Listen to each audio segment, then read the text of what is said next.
Hey guys, welcome to the vlog, and as you can tell, we're traveling with a baby today. yeah, and we're actually traveling standby, so we're going to document this journey of us traveling standby, especially with a baby. It's going to be a bit interesting. Let's see what happens. We're not running too late. We're doing okay, but we don't have too much time to waste. Yeah, I do want to mention every single lady. It's okay. Give us something to play with, I guess. What's this one? Yeah. I do want to mention every single flight, except for the one that we're trying to get on, is full.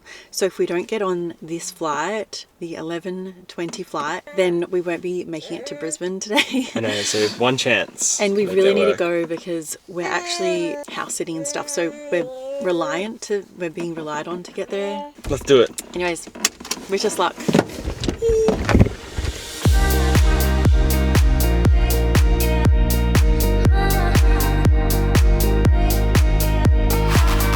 Hey guys, so we've made it through security and checked in all our bags.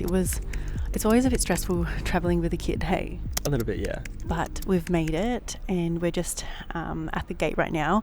We still don't have boarding passes. Oh, we also got McDonald's because you've just got to get McDonald's when you travel. So last night when I checked the seats and the loads, there were 7 seats available and there's 4 people on standby. But as I mentioned earlier, every other flight is full and those flights have standby people on them. So I'm worried that those standbys will be pushed potentially to our flight and we may potentially not get a seat. So we'll see. That's our flight. We better go. Yeah. Anyways, we're going to get going. Something that I am worried about is that because there's limited seats, there's a very high chance that we won't be seated together, which is not fun. So pray for us.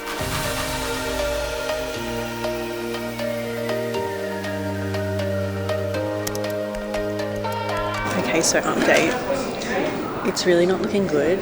There's now 0 seats available on standby and we're number 3 and 4. So yeah, there's a big line here and it's really not looking good. So what time is landing at 1:20? Did you go? Yeah. And Kiani's crying so much.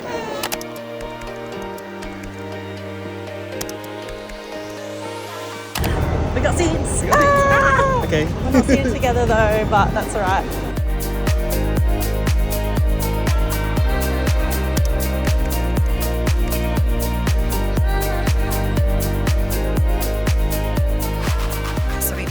Flight, which is absolutely crazy. I can't believe it. I was actually looking up routes to fly to Sydney and then to Brisbane, like rerouting so that we could actually get to Brisbane, but luckily we got on this flight, which was a literal miracle.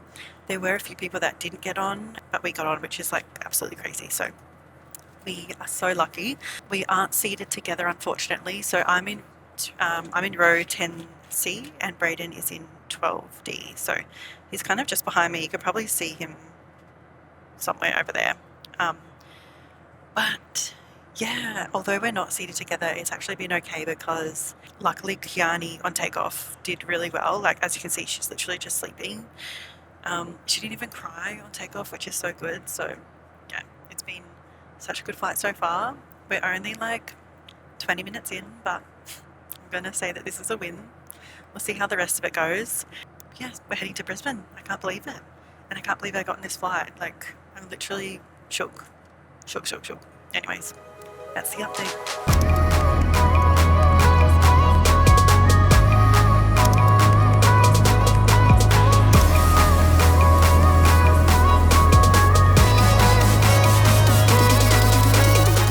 To Brisbane, Virgin Australia acknowledges the traditional owners of the land on which we fly to and pay our respects to elders.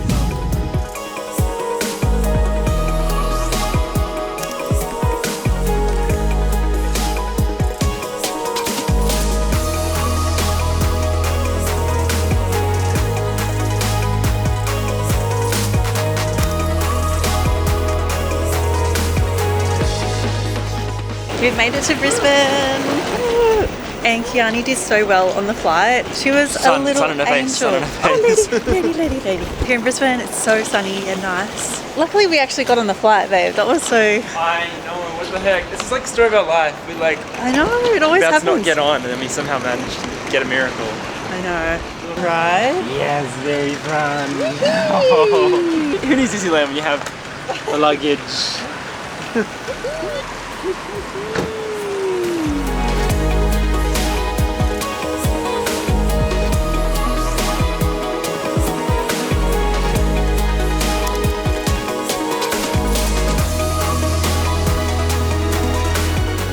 We have arrived.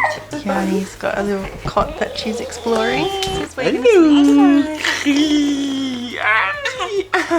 But she's loving just being able to stretch out after being in the car seat, hey? Oh, totally. And the plane, like she's done so much traveling today. So it's a lot later. We are in the Sunshine Coast. Our two cute little microphones. Aren't they freaking cute? Holy land. Sponsor us, no. And yeah, I thought we'd just sit down and chat about our day because it was pretty chaotic at the airport and I don't think we really showed how chaotic and stressful that was. So something happened at check-in that we didn't really get to talk about much. Hey, you want to share that? So what happened was we tried to check in on the kiosks, which is what we're not meant to do, right? We get to the point where we're adding in the baggage and it's like, cool, I've got one checked in bag. Brie had one checked in bag. Because there's the infant part, it's like, oh, like select what you want and there's 3 options. There's like select a pram, a seat, or a cot. And so we selected the pram. Because we were checking in a pram. Yes. And then we also had a checked in bag for her as well. But then we tried to add another bag. Like if you just add plus one bag, they don't want to charge us money for that one. Yeah, like $120 just to check in another bag. And we know that was wrong. So yeah, so we went to chat let's go to talk to the someone. desk. Yeah. Well, first of all, there's no one at the real desk. So we were just like, where do we go? And the lady on the decks next to it was like, yeah, use the kiosk. And we're like, yeah, we did, but we have blah, blah, blah infant issue. And she's like, no, you just, they made it feel like we did something wrong, like we just got to use the kiosk. And then some other lady turned up to kind of back up the staff member, was like, no, like, yeah, just go on the kiosk and add the bag. I was trying to explain, like, no, we can't, we tried that. And in my head, I'm so frustrated because I'm like, that's why I'm freaking coming to you, because we need help with this.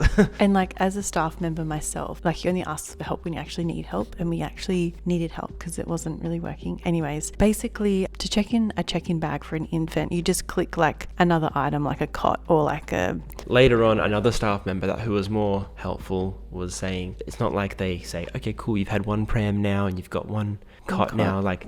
They just call them, they're not really looking at what you're putting through. They just, you get 3 items, basically. So if you rocked up with 3 prams, you could literally take 3 prams if you wanted to, you know, like. So yeah, I guess a tip for anyone traveling with an infant is, maybe this is just within Australia, but you get 3 checked in items. As Braden said, it doesn't really matter what those items are. One of our items was a pram and the other item we used as the check-in baggage. So we figured it out in the end. That was quite stressful and that ate into a lot of our time at the airport as well, going back and forth. And so when we actually checked in our bags, it was pretty like near the cutoff time and we had to go straight to security. That was fine. That's good.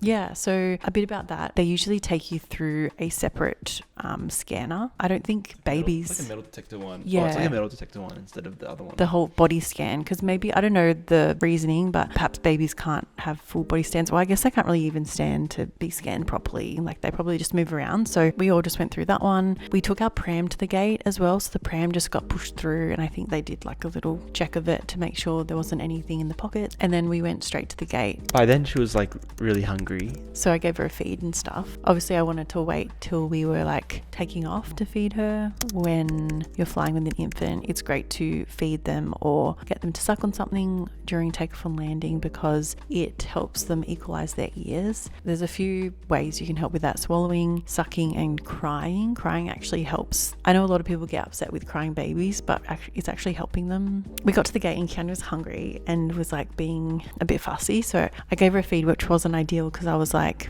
damn. Feed as in breastfeed. Breastfeed, yeah, because I was like, I'm saving my milk for takeoff. I think at this point we were like, oh, we're definitely not getting on anyway, so it doesn't really matter. Like, oh yeah, because we checked the loads and it looked really bad. Like it was 0 seat. We're like 3 and 4 on the standby list, and there was so many people lining up to like get on the flight, and so we were like thinking like, oh, how are we going to get to Brisbane? Like we really, like we have to get here.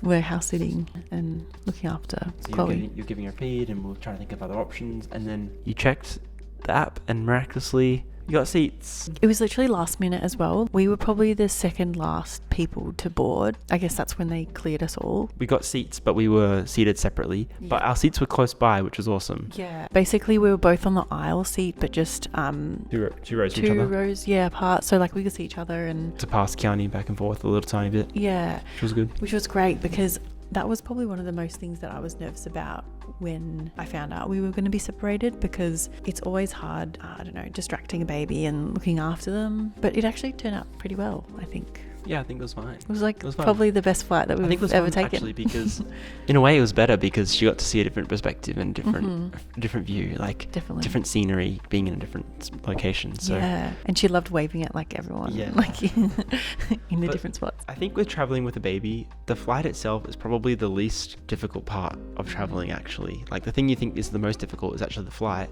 I think it's been everything else besides the flight. So for example, after the flight and like throughout the day, how it's disrupting her sleep and eating schedules and how that's impacted her. Like we're on the road with like eating fast food, which isn't ideal. Like you want to eat like nice home food, but we don't really have that choice. And also with her sleep schedule, she slept a bit on the plane, maybe only like half an hour, and usually her first nap is like, I don't know, like an hour and a half or something. So she definitely didn't get a good nap the first nap. And then her second nap, she slept in the car, and that was when we actually arrived at your mum's place, and I just stayed in the car with her because we didn't even have like a cot or anything that we could transfer her to. The biggest takeaway, I think, is just the difficult part about it isn't necessarily the flight, it's not being in the regular routine of sleep and eating. So I don't know if there's a way to be more prepared for that in future. Is it something we could prepare in advance to have more So if you nice have any foods? tips, Yeah. let us know. Even when I was Figure out putting about. her to sleep tonight, she was like looking around and like, I don't know, being distracted with like her new environment. And yeah, I guess we'll just see how she actually sleeps tonight. Oh, one cool thing that we probably haven't mentioned yet is we didn't have to bring so many items this time. Like we didn't have to bring a cot, we didn't have to bring a car seat. We only brought the pram because fortunately for us, where we're visiting, we have family here, so we got them to have a car seat for us and for them to have a cot here for us, which is awesome. So good. And because we're here for 2 weeks as well, we had to pack like quite a bit more clothes than we usually do, and so it was like nice not having to bring those extra things. Maybe a little tip, if you are traveling somewhere for like a long time, say a few weeks, then maybe just consider buying when you get there off Facebook Marketplace a cot.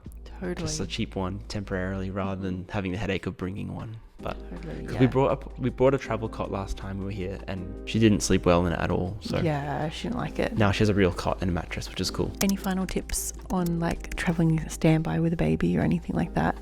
Don't travel standby. Honestly, standby is like so you get what you pay for kind of experience. Totally. Like, every time we travel standby, we're so close to not getting on the flight, but somehow we miraculously get on. So it's always like- never a great experience. But Totally, yeah. It's like always a roller coaster. get there extra early, which we did pretty well at. Yeah. We got there later than we wanted to, but we were still extra early, which was great. great. And then maybe have snacks, have food if you Yep. can. And just pray that you get on. Yeah. Thanks for watching this video. Thanks for watching. Thanks for watching.